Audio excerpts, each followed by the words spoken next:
25절에서 32절까지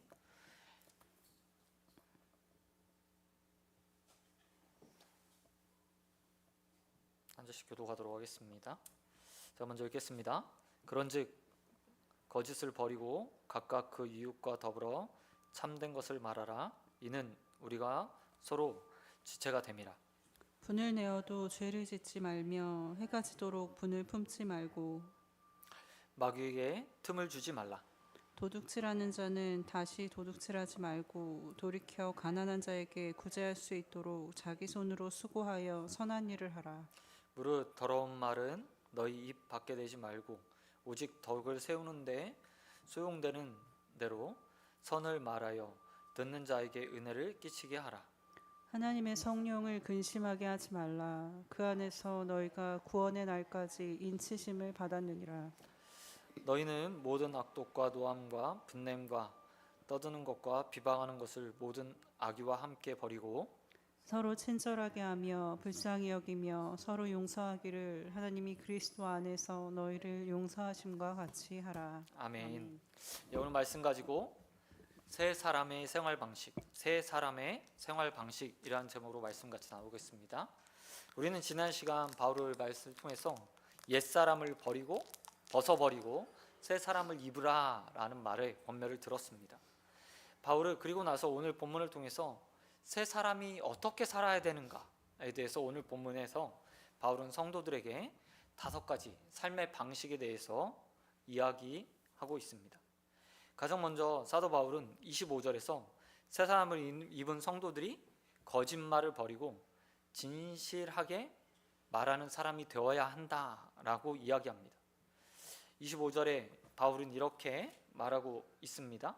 그런즉 거짓을 버리고 각각 그 이웃과 더불어 참된 것을 말하라. 이는 우리가 서로 지체가 됨이라 라고 이야기하고 있습니다.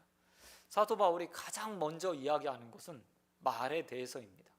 거짓말하지 말고 참된 말만 하라 라고 이야기하고 있습니다.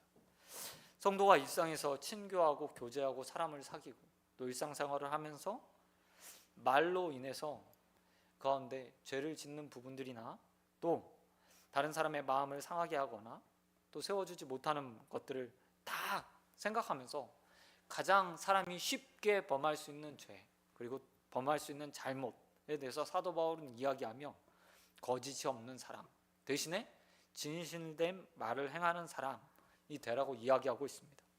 우리가 일상에서 이중적인 언어를 사용할 때가 굉장히 많이 있습니다. 겉으로는 사람들 앞에서 이렇게 말하면서 속으로는 다른 말을 하거나 다른 생각을 하는 경우도 있고요. 때로는 앞에서는 이렇다고 말하지만 실제로 그 삶의 행동에서는 정반대로 그것들을 행하지 않는 모습도 우리는 심심치 않게 우리의 삶에서 발견할 수 있습니다. 바울은 이런 이중적인 언어 생활에서 벗어나서 거짓말하지 말고 온전하게 사람들 앞에서 진실된 말만 하는 자라고 되라고 이야기하고 있습니다. 이것이요 바울이 첫 번째로 말한 새 사람의 생활 방식 첫 번째 모습입니다. 그런가 하면 두 번째로 바울은 분노를 잘 다스리는 삶을 살라고 이야기하고 있습니다. 26절에서 사도 바울이 이렇게 말하고 있습니다. 분을 내어도 죄를 짓지 말며 해가 지도록 분을 품지 말라. 사도 바울은 오늘 본문에서 분을 내어도 죄를 짓지 말고 또 해가 지도록 분을 치지 말라라고 말합니다. 분을 내는 것 그것의 자체는 죄가 되지 않습니다. 여러분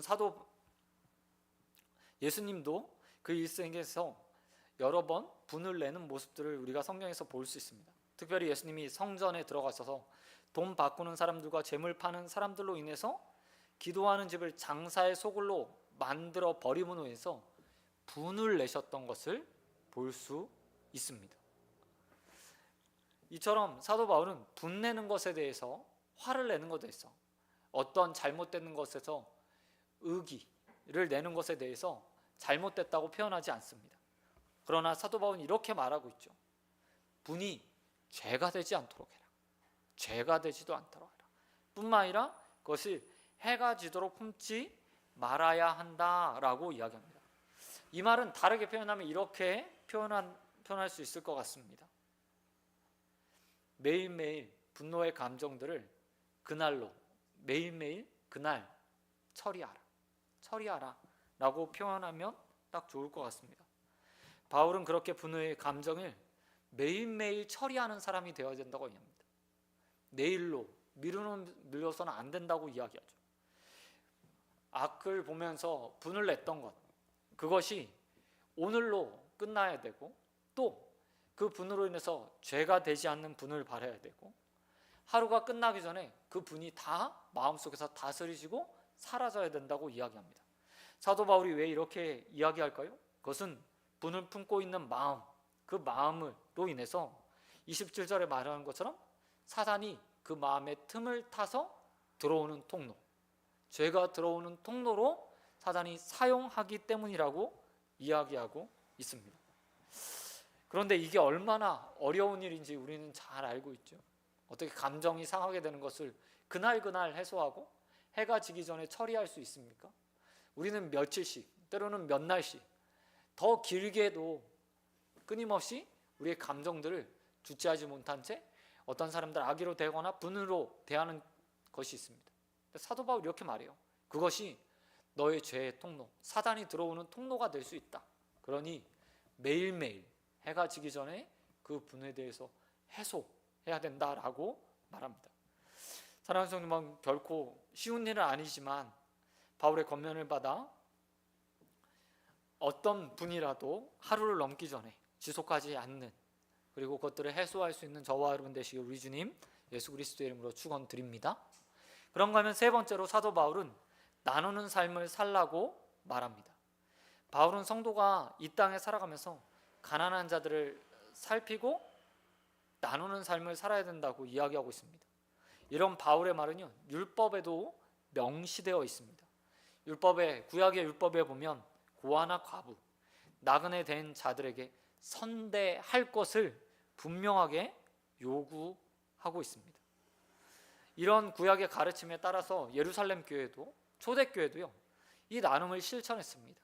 자신의 재물을 팔아서 고아와 과부들을 돌보고, 또 그로 인해서 온 예루살렘의 칭송을 받았던 것이 초대 교회의 모습이었습니다. 그들은 적극적으로 나눔에 동참했어요. 그리고 어려운 자들을 돌아보는 삶을 살았습니다. 그리고 바울은 오늘 본문을 통해서 우리에게 이렇게 말하고 있습니다. 이것이 바람직한 삶이다라고 이야기해요. 28절에서 사도 바울은 이렇게 말합니다. 가난한 자에게 구제할 수 있어야 한다라고 분명히 말하고 있다는 겁니다. 그런데 28절에서 우리가 눈여겨볼 것이 있어요. 근데 그 구제를 위해서 우리가 해야 될 일이 있다는 거예요. 뭐하냐면 우리의 삶에 있어서 도적질을 한 것이 아니라 수고하고 땀 흘린 정당한 대가를 가지고 나누고 베푸는 삶을 살아야 된다고 이야기하고 있다는 거죠. 여러분, 이게 얼마나 중요한 일인지 모릅니다. 얼마나 중요한 일인지 몰라요. 여러분, 청교도 신앙을 가졌던 영국의 사람들이요, 또 그 신앙을 구하기 위해서 미국으로 갔던 사람들, 많은 기독교인들이 있어요. 그런데 그 사람들이 뭐 노펠러나 철광이었던 노펠러나 또 다른 많은 부호들이요, 그 사람 가운데서 많은 돈을 가지고 많은 자비들을 베풀었던 것 보게 돼요. 그런데 그 사람들의 삶 면면을 좀 세밀하게 찾아보면 그 사람들이 돈을 벌 때 정당했는가를 살펴보면 그렇지 않은 경우도 굉장히 많이 있다. 때로는 어떤 사람들은 자신이 고용한 사람들의 노동력을 착취해서 많은 돈을 법니다. 그리고 그 돈을 가지고요, 나름의 또 자선 사업에 그것들을 또 쓰는 경우들도 있어요. 우리 기독교 안에서도 마찬가지죠. 다양한 직업들을 가지고 있는데 우리의 직업이 언제나 바른 건 아니잖아요. 옳은 것도 아니에요. 그러면서도 동시에 하나님께서 이렇게 하라고 했으니, 나누라고 했으니 이거 가지고 나눠야지 라고 생각하는 사람들이 있다는 거예요. 사도 바울이 이렇게 말하고 있어요. 구제할 수 있도록 자기 손으로 수고하고 선한 일을 해야 한다. 도적질 하지 말고, 도적질 한 것으로 나누지 말고, 선한 일로, 선한 행동으로 땀 흘려 수고한 대가를 가지고 나눈 일을 해야 된다라고 말하고 있다는 겁니다. 여러분, 우리 교회도 저는 마찬가지라고 생각합니다. 분명히 지역사회의 어려운 자들, 가난한 자들, 이런 거 돌보는 일도 중요하죠. 그러나 그것들 하기 전에 우리의 삶이 먼저 바라야 되는 거예요. 올바라야 되는 거예요. 하는 일들이 정직해야 되는 거예요. 누군가를 속여서 갈취하거나 편취하는 일이 없어야 되는 겁니다. 이것들을 온전하게 기억하며 여러분 삶에서 매일매일 땀 흘리고 수고하는 일에 저와 여러분이 열심을 내는 자들 되기 소원합니다. 그리고 그 선한 수고의 대가들을 가지고 많은 사람들에게 나누고 베푸는 일에 쓰임받는 저와 여러분 되시길 우리 주님 예수 그리스도의 이름으로 축원드립니다. 그런가 하면 네 번째도 바울은 29절에서 일상에서 더러운 말을 하지 말라고 말합니다. 헬라어에서 더럽다 라는 단어는요, 사포로스라는 단어입니다. 이 단어는 부패하다, 썩다, 추하다, 온전하지 못하다, 상했다 라는 의미를 가지고 있습니다. 대신에 바울은 성도가 더러운 말을 제하고 대신에 선한 말을 하래요. 근데 이 선하다는 말은 상처 주지 않고 누군가를 세우고 은혜를 끼친다 라는 의미가 담겨 있다는 겁니다. 앞에서도 말에 대해서 이야기하죠. 거짓말하지 마라, 참된 말만 해라. 근데 이번에는 더 적극적으로 이야기하는 거예요. 말의 진실됨을 떠나서 누군가에게 상처 주는 말, 누군가를 괴롭게 하는 말, 누군가를 헐뜯는 말, 나쁜 말, 부정적인 언어를 사용하지 말고 누군가를 세워주고 살려주고 높여주고 은혜를 끼치는 말을 하는 자들이 되어야 된다고 사도 바울이 이야기하고 있는 거죠. 잠언 25장 11절에서 솔로몬이 이렇게 말했습니다. 경우에 합당한 말이 은쟁반의 금사과와 같다. 말이요, 그만큼 중요하다는 거예요. 어떤 말이요? 경우에 합당한 말. 그 사람의 환경과 상황, 처지와 형편들을 살펴서 누군가를 세워줄 수 있는 말, 그것이 은쟁반 위에 금사과 같다고 지금 솔로몬이 말했습니다. 그리고 오늘 바울이 이렇게 말하죠. 너 역시도 더러운 말, 그 말들을 제하여 버리고 누군가의 은혜를 끼칠 수 있는 말, 그 말로 누군가를 세우는 인생이 되라고 이야기합니다. 여러분, 오늘 하루는 다 지나서 누구를 만날 수 없겠죠. 그러나 내일 또 우리는 일상에서 많은 사람들을 대하게 될 겁니다. 여기 사업하시는 분들, 다양한 사람들을 만나잖아요. 그때 그 입에서 나오는 말을 통해서 누군가가 세움을 받고 은혜를 누리고 위로를 받고 삶이 살아나는 역사가 있게 되기를 우리 주님 예수 그리스도의 이름으로 축원드립니다. 그런 건 마지막으로 사도 바울이 이렇게 말하고 있습니다. 30절에서 사도 바울이 이렇게 말해요. 악독, 노함, 분냄, 비방하는 말. 이 모든 것을 포함하는 악의를 버리라고 이야기하고 있습니다. 악이라는 말을 제가 좋아하는 교수님이 이렇게 번역했더라고요. 보복하고 싶은 마음, 악의, 마음속에 악한 말. 그것에서 악독도, 노함도, 분냄도, 비방하는 말도 다 시작된다고 이야기해요. 보복하는 마음을 가지고 누군가를 헐뜯는 겁니다. 누구에게 분을 냅니다. 누군가에게 비방하는 말을 하는 겁니다. 악한 행동을 해요. 그래서 사도 바울은 이렇게 말하고 있습니다. 너의 마음 속에 있는 악의, 악한 본성, 보복하고 싶은 마음, 그것을 버리는 삶을 살아야 된다.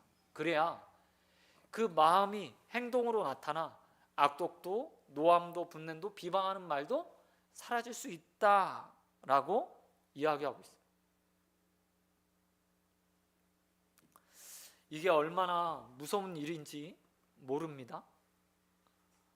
우리가요, 누군가에게 악의를 가지고 악한 말을 하고 분을 내고 노하고 비방하는 말로 하는 것, 여기서 그치면 그냥 괜찮을 거예요. 그런데 사도 바울이 32절에서 이렇게 말하고 있어요. 서로 친절하게 하면 불쌍히 여겨라. 서로 용서하기를 하나님이 그리스도 안에서 너희를 용서한 것 같이 하라 라고 말씀하면서요, 사도 바울이 주기도문의 한 구절을 생각하게 해요. 여러분, 우리 주기도문 할 때 이렇게 고백하잖아요. 우리가 우리의 죄를, 우리에게 죄 지은 자를 용서해 준 것 같이 우리의 죄도 용서해 주십시오 라고 이야기합니다. 근데 내가 만약 악의 마음들을 가지고 누군가를 용서하지 못해요, 누군가를 비방해요, 분을 내요, 화를 내요, 그 사람에게 악하게 행동해요, 그러면 우리가 하나님 앞에서 과연 용서받은 자인가? 또한 우리의 죄가 하나님 앞에 용서받을 수 있을까? 라는 데까지 우리가 생각해 볼 수 있다는 거죠. 그래서 사도 바울은 이렇게 말하고 있습니다. 너희 마음에 악의를 버리는 사람을 살아야 된다. 사실 누가 이 땅에 살아가면서 악한 마음을 가지고 살고 싶겠어요? 그런데 이게 잘 제어가 되지 않잖아요. 그래서 사도 바울은 우리에게 말하고 있습니다. 늘 너희가 어떻게 용서받았는지 기억하는 사람이 되어야 된다. 그리스도 안에서 너희 용서하신 것 같이 너희도 용서하고 친절하게 대하고, 너희가 그리스도께 제사함 받은 것 같이 그것들을 기억하면서 누군가에게 악의로 대하지 않는 인생이 되어야 된다고 이야기합니다. 사랑하는 성도분, 내일 또 어떤 사람을 만나게 될지 모르겠습니다. 그 사람이 꼭 내 마음에 드는 사람은 아니겠죠. 때로는 정말 나에게 악하게 되었던 사람이 나를 찾아와서 또 내 마음을 긁을지 모르겠어요. 그때마다 우리가 어떻게 용서받았는지 기억하는 저와 여러분 되시길 축원합니다. 바울이 이야기하는 것처럼 우리가 죄인 되었을 때 아버지께서 먼저 우리를 사랑하셔서 자기 외아들 예수 그리스도를 우리를 위해 십자가에 내어 주셨습니다. 그렇게 용서하셨어요. 그와 같이 우리도 용서하는 마음을 가지고 누군가를 용서하는 데 쓰임받게 되는 하루가 되길 우리 주님 예수 그리스도의 이름으로 축원드립니다. 말씀을 맺도록 하겠습니다. 여러분, 사도 바울이 우리에게 이야기했습니다. 너희가 새 사람이 되었다. 에베소서 4장 24절에서 사도 바울이 말합니다. 하나님을 따라 의와 진리로 거룩함으로 진심을 받은 새 사람을 입으라. 우리 스스로 이야기하잖아요. 우린 예수 안에서 새 사람이 되었어. 그러면 그것에 걸맞는 행동을 해야 되는 겁니다. 진실하게 말하고 분노를 다스릴 줄 알고 나누며 살고 더러운 말을 하지 않고 누군가를 세우는 말을 하고 악의가 없는 삶을 살아가는 것이 바로 새 사람의 모습입니다. 비록 그것을 다 행하지는 못할지 모르겠어요. 그러나 우리 매일매일 그리스도 안에서 의와 진리 안에서 예수 그리스도의 거룩함을 닮아가 새 사람을 입고 그리스도를 닮아가는 저와 여러분이 되시길 우리 주님 예수 그리스도의 이름으로 축원드립니다. 아멘. 이 시간 기도하도록 하겠습니다. 하나님 아버지, 감사합니다. 하나님, 예수를 통해서 우리를 사랑하시고 또 구해 주시고 또 용서하여 주시사 하나님 자녀 삼아 주신 하나님 너무나 감사드립니다. 또 의와 진리의 말씀을 따라 거룩하게 재창조해 주신 하나님 너무나 감사드립니다. 그 모습에 합당한 인생으로 서는 자들 될 수 있도록 은혜 베풀어 주시옵소서. 그리스도 안에서 새 사람 입었으니 이제 그 새 사람의 모습에 합당한 삶의 모양들이 나타나길 소원합니다. 진실한 입술이 되게 하여 주시옵시고 분을 잘 다스리는 인생이 되게 하여 주시옵시고 또 수고하고 땀 흘린 정직한 것들을 가지고 나누는 인생이 되게 하여 주시옵시며 누군가를 죽이는 것이 아니라 우리의 입술의 말들을 통해서 은혜를 끼치고 살리는 일에 쓰임받는 자들 되게 하여 주시옵소서. 또한 악의가 가득한 인생이 아니라 용서하고 친절하고 불쌍히 여기는 긍휼의 마음을 가진 주님과 같은 인생이 되길 소원합니다. 하나님, 지금 부족하지만 우리가 또 기도하고 또 성령의 도우심을 구하고 또 최선을 다해 살아갈 때 그와 같이 될 것을 믿고 이 시간 기도하오니 우리를 붙들어 주시옵시고 우리를 사용하여 주시옵소서. 무릎 믿사오며 우리와 함께 하시고 우리와 동행하신 우리 주님 예수 그리스도의 이름으로